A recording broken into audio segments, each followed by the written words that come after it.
Hello and welcome to Nigerian's Economy Today, coming to you from Super Screen Television.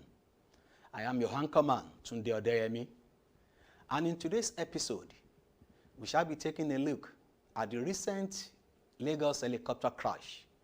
And of course, we are going to also look at the deregulation of the petroleum prices critically in this show.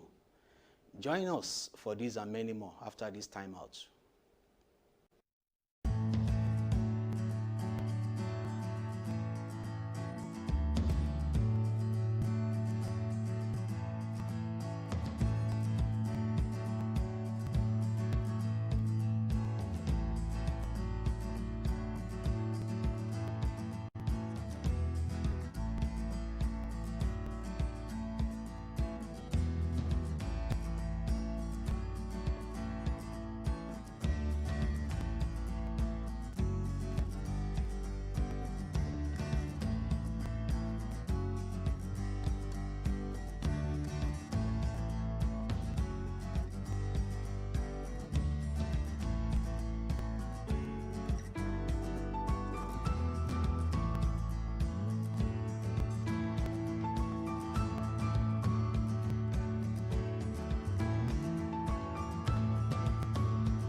Welcome back. It's still Nigerian's Economy Today from Super Screen Television. At the point that we were celebrating the fact that there is no aircraft crash in the recent time, September 1st, 2020, we witnessed yet another helicopter crash in Nigeria. And we are going to be discussing the reason leading to that helicopter crash that happened in September 1st, 2020. And joining us to discuss it via telephone is the GM Public Affairs of Accident Investigation Bureau, Mr. Tunji Oketunbi. He will be discussing the Lagos helicopter crash that recently happened via telephone. Mr. Oketunbi, are you there? Hello, Mr. Tunji Oketunbi. I don't seem to hear you. Mr. Oketunbi, are you on the telephone?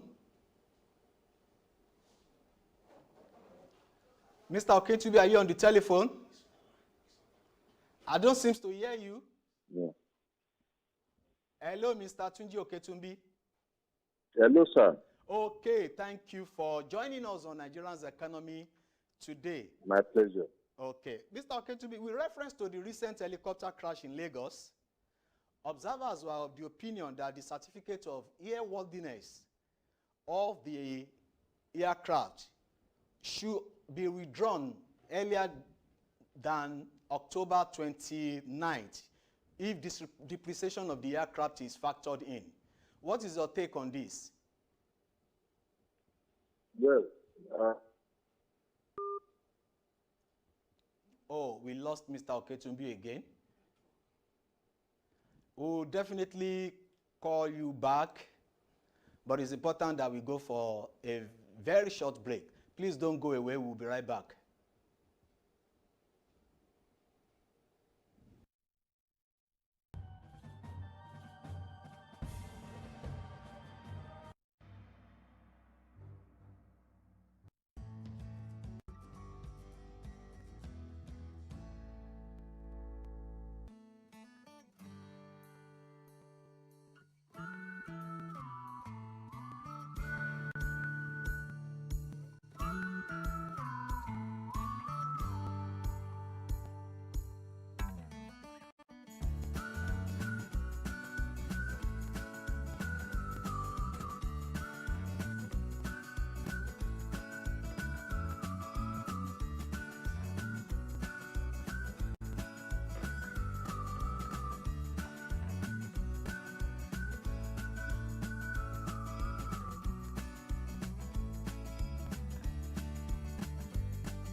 Hello?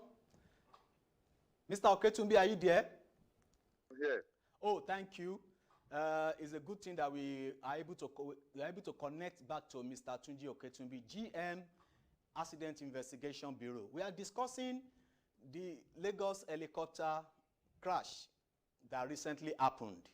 And observers were of the opinion that the license of that aircraft should have been or ought to have been withdrawn earlier than October 29th if the airworthiness certificate of that aircraft is put into, if the depreciation of that aircraft is put into consideration. What is your take on this? Well, I would say that those observers are trying to jump the gun.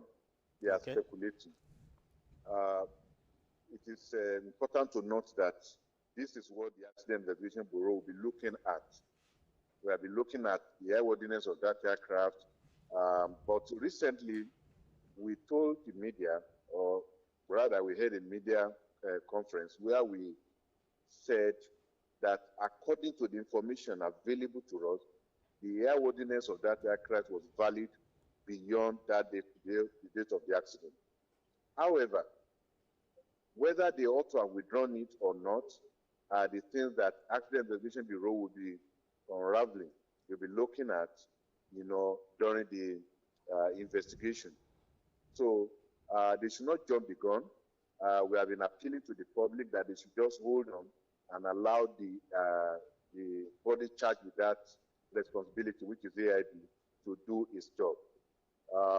The depreciation they are talking about for aircraft, they should note that aviation is the most regulated industry in the world.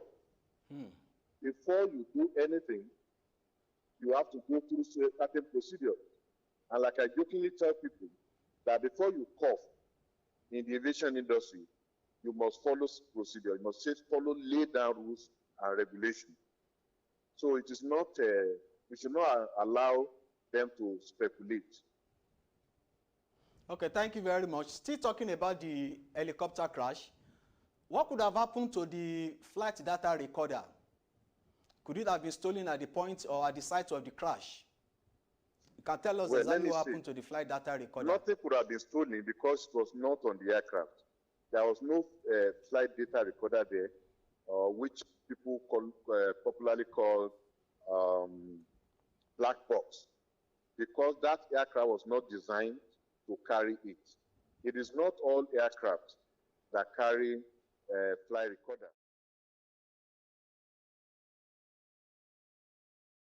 Carrying flight recorders. So nothing was stolen at the site.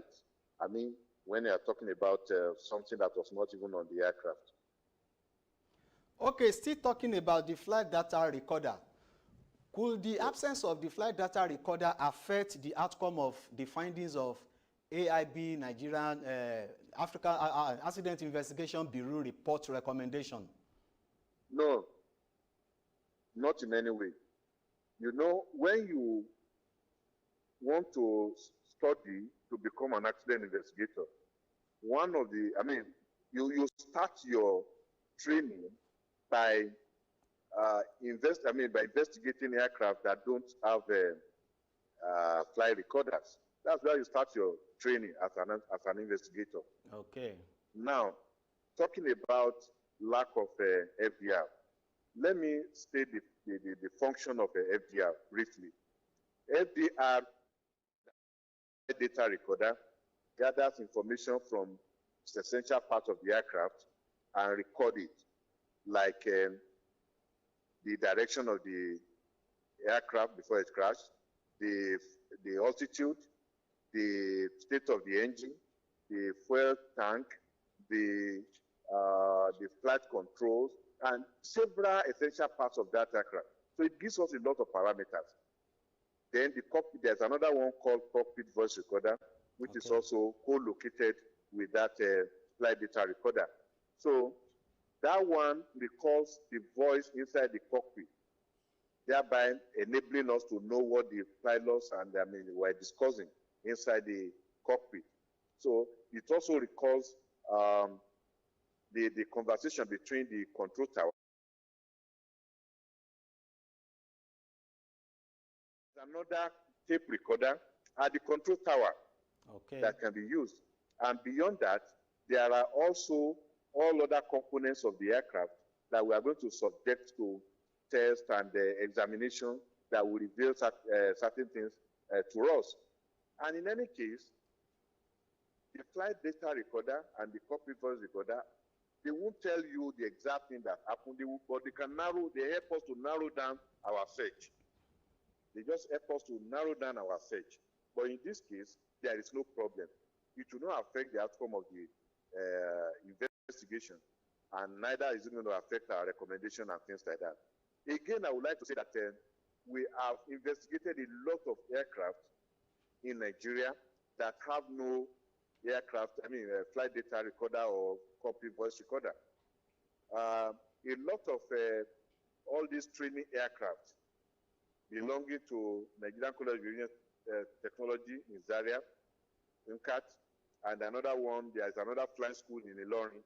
They have recorded some accidents and serious incidents, and we have investigated them because they don't carry the flight recorders. So it is not that the recorders are not there, that we are not going to be able to investigate, or that we will not be able to know what has happened. There may be instances where their absence may have made it very difficult to know the cause of the accident. But in this case, it's not going to be so. We are working around the clock to ensure that this report comes out on time, as soon as possible. So that's exactly what we are doing now. And beyond the FDR, there are other things that we examine, like the maintenance records of that particular aircraft, the safety culture of that particular company, the owners of the aircraft. There are a lot of other books. What are the things that the manufacturers of the aircraft said they should do? We are going to be checking all that. So it's a very thorough and extensive investigation. Very thorough. So that's exactly what our guys will be looking at, and they are doing that right now. Okay. Okay, thank you, Mr. Oketunbi. While we wish you all with your recommendations, lastly, before I allow you to go, if you are to assume the cause of that aircraft, the cause of that crash, rather, what would be your assumption? You see, unfortunately, we don't work on assumptions. We work with facts. Okay. Assumption can be very misleading. If you are assuming, you will not be the proper investigator. We want to use the investigation to clear off all assumptions. A lot of people have been assuming, but we don't assume here. We work with facts. Accident investigation is scientific. We work based on facts. We work based on evidence, scientific evidence that we can work on. It is very dangerous to work on assumption, and we don't do that here. So I cannot assume what may have caused the crash. What we are doing is to determine the circumstances that led to that crash and what may have been the probable cause or causes of that crash. So I think we should just be patient. Just be patient, bear with us. After some time, we'll come out with the report, and the report will be authentic, will be scientific. That will be better than speculating, working on assumptions, working on things that are not real. Because we have had a lot of people saying a lot of things. They said the aircraft ejected the fuel and those things, when the aircraft is not even equipped with that future. So people should just be patient with us. so that they don't mislead the public. Thank I you hope very much. I've made myself clear. Thank you, Mr. Tunji. The voice of the GM Public Affairs Accident Investigation Bureau in Nigeria. Thank you for joining us on the show. We'll definitely call you anytime we have discussions on aircraft accident in Nigeria. Thank you for joining us on the show. We'll be going on a short break now. When we come back, we want to discuss the deregulation of petroleum prices. Please don't go away.